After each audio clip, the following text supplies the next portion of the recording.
Lisa was a 26-year-old student who often stayed late at the library to study. That night, she was the last one to leave. The building was silent, except for the echo of her footsteps. She headed for the elevator since the staircase from the 6th floor felt too long and dark. When the elevator doors opened, it was empty. She stepped in and pressed the button for the ground floor. As the doors were about to close, she caught a glimpse of someone appearing around the corner. It was a man wearing a hooded sweatshirt. He walked slowly toward the elevator and called out, "Hold the door." Lisa hesitated. Something about him made her uneasy.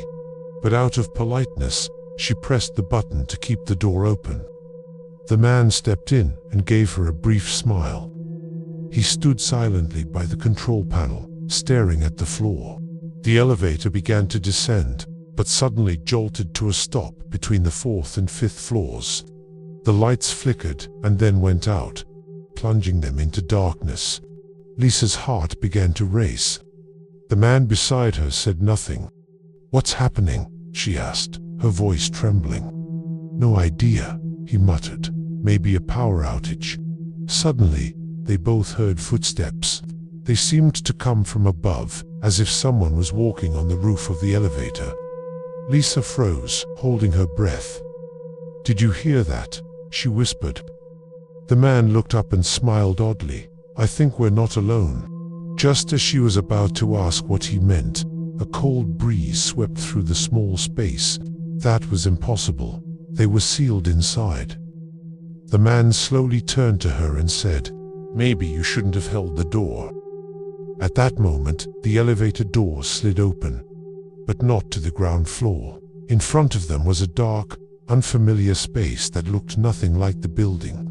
The walls were covered in old, torn posters and what looked like bloodstains. Lisa turned to the man, but he was gone. She was alone in the elevator, which began to creak and slide backward, deeper into the shaft. She bolted forward, jumping out just as the doors slammed shut.